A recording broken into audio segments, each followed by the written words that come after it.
What's going on, guys? My name is Glenn Twist, and welcome back to the Batman Arkham series. So in today's episode, I want to talk a little bit about the church and what's going on at the church after the events of Arkham Asylum. So as you know, the Wonder Tower has been shut down, and it exploded from within due to a protocol called Protocol 11, passcode Wayne, that Hugo Strange set up in case he failed, so he prepared for failure. And what turned out to be Ra's al Ghul's master plan was sabotaged by Batman. Joker's dead, Talia al Ghul is dead, and yeah. Now, let me just say, this story may not even be canon because I can't find it on the Arkham Wiki, the Church Arkham Wiki, which is weird because you'd think that it would be, because it's on the Arkham Unhinged comic books. We have survived, and Arkham City is saved. Now, at this point, I don't know if Bruce left the city just yet, but he is done for the night. And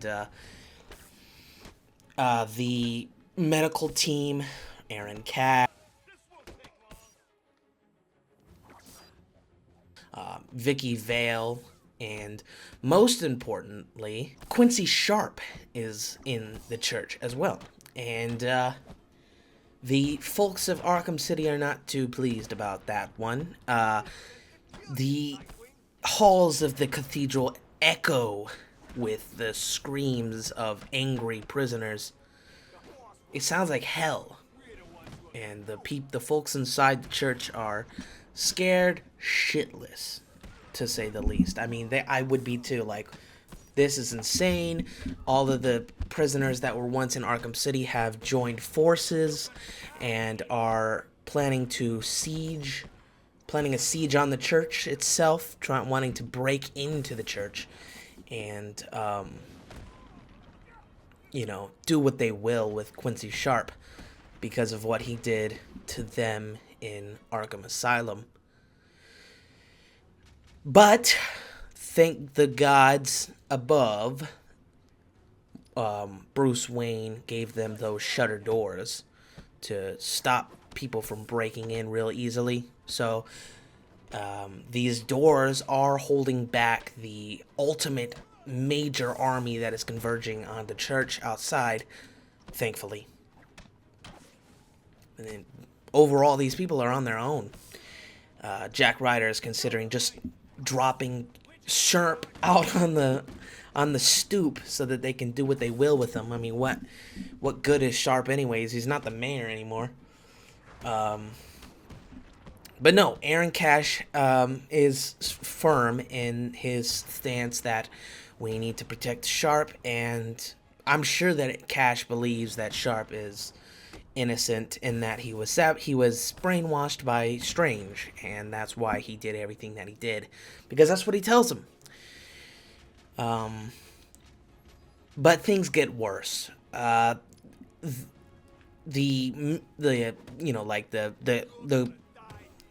I'm freaking blanking here. Cash, Burlow, and North go up to the top where the bell is, and along with the Gordon strike team, they all go up on the roof of the church, or maybe not the bell part, but you know that part that you can get that Riddler trophy at, and back in Origins you can get the Pinckney plaque.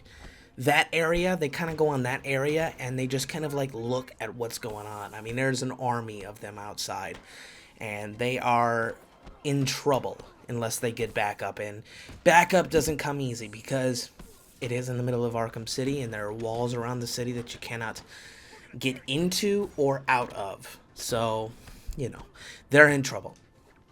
But Cash and the strike team hold faith that maybe Batman will come save them, or someone will come save them, and they can hold them off. They have confidence in their abilities to hold off the prisoners.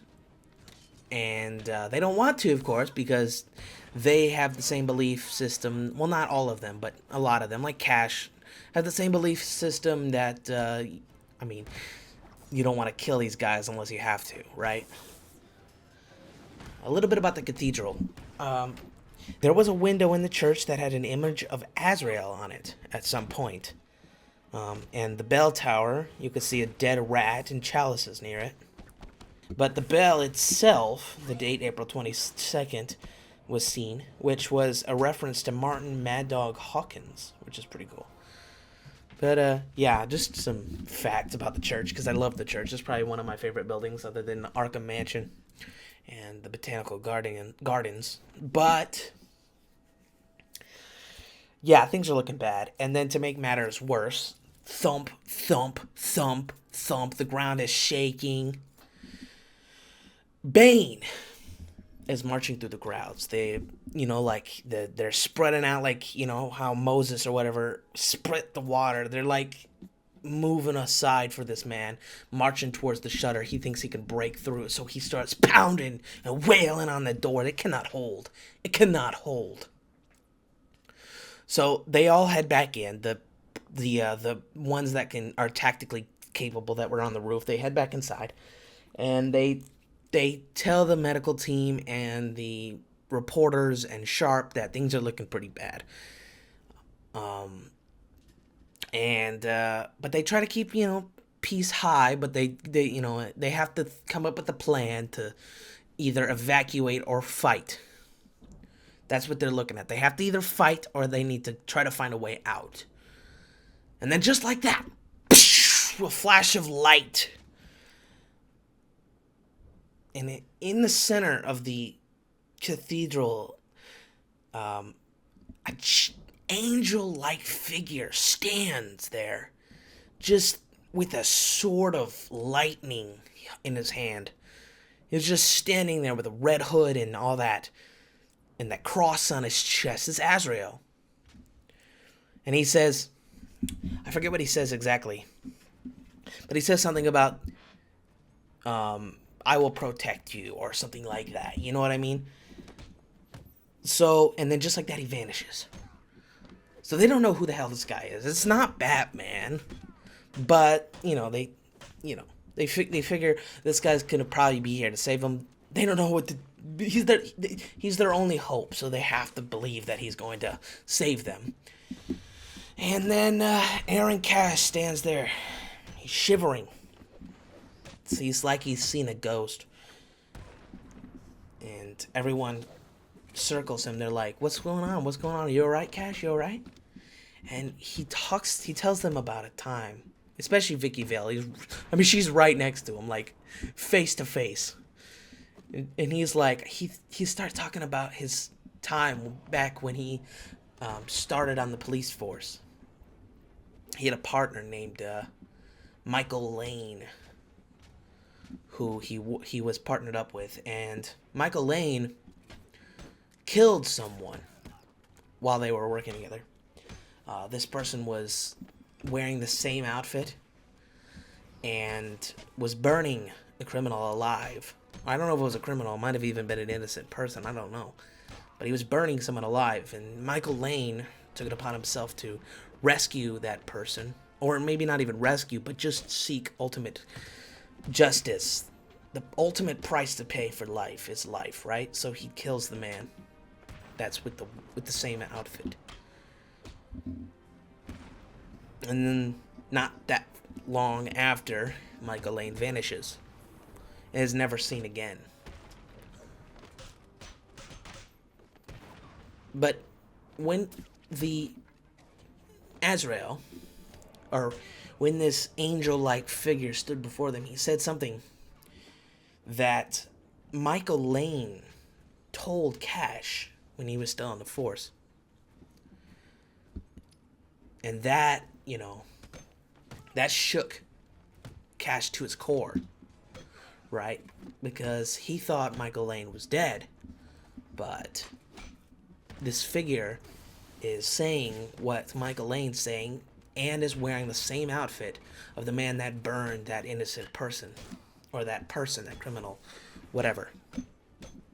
So this is two coincidences that, it has to be him, right? And then, boom! The fucking shutter door blasts off his hinges, and Bane rushes in screaming. They're out of time. They have no more time to plan. They cannot plan anymore for what they're going to do. The medical team and everyone who isn't capable of shooting a gun runs for the back of the church, and the people with the guns, they start shooting. They can't do anything because Bane is so powerful. He's, like waving his arms around and like flailing them around and screaming like Bane does. And then that flash of light again, and in this angel-like figure stands before Bane and cuts his venom supply with his sword and puts Bane down like Batman would. And Bane is out. And a good chunk of the Arkham City criminals flee. They run from the church because this is too much for them. They don't know what it is that just took out Bane, but it was in like 2 strikes. It's not, and then boom, I don't know, he might say something after that, but he vanishes again. And the criminals, they don't come in immediately. And, let's say the camera veers up to the top of the church, and sitting on the gargoyles are both Azrael on one side and Batman on the other. And the 2 of them probably wipe out the remaining criminals. And that's that. I don't know if I got all the facts right, but this was one of the coolest Arkham Unhinged comic volumes, or whatever you want to call it, that I read, and I thought it was a must to read. This was right after Arkham City's events. And yeah, so if you guys enjoyed it, I just thought I would present it. I don't know if it was worthy of that, but had to do it, right? Because I loved it. And Azrael's a badass, and also the comic book is illustrated in such a really vibrant and like interesting way. It's definitely my favorite Unhinged, I think, because of the illustration and the art style. I really love it. But if you guys like this video, please press like and subscribe, and I'll see you guys in the next video, which will be Harley Quinn's Revenge. And by the way, the criminals, the major criminals of Gotham, like, other than Bane, because Bane was already locked up, or I don't know, maybe they couldn't find him. Same with probably Killer Croc. It's probably still in the sewers, so the big ones. Good shit. But Harley Quinn and Two-Face, Penguin, they're all moved to isolation chambers, and Poison Ivy more than likely as well. I think Poison Ivy was actually moved to Bloodhaven. But for right now, she's in an isolation chamber, I'm sure, and she's probably being moved to Bloodhaven as we speak. But they're all rushed to a intensive treatment type of facility, like a patient isolation thing, and they're held there for a while. But the Blackgate prisoners and all that, the ones that were moved to Arkham City, the ones that we would beat on as Batman, those ones remain for a while. Same with Deadshot is probably also moved, but a lot of these criminals are actually released after Arkham City because of legal things. Yeah, they released Deadshot is one of the criminals they released because of the legal. Like all the political prisoners, of course, are released. You would expect nothing else, but unfortunately, because of that, you have to release some of the other ones as well. So I think it's safe to say that most of the Arkham City prisoners are released, except for Harley Quinn, Two-Face, Penguin, and yeah. But they will maybe be released soon, which would kind of suck, or maybe they break out. We'll see. I don't really know where they're being kept, because I think Blackgate at this point is a mall, a shopping mall, and Arkham Asylum is completely abandoned because it's too damaged to be held anywhere. But places like Bloodhaven, Metropolis, like that, they still have prisons, so a lot of prisoners are moved up there, and then yeah. So I'll let you guys go. Please subscribe. I'm trying to get to 25 subscribers. That would be really lovely. And I'll see you later. Bye-bye.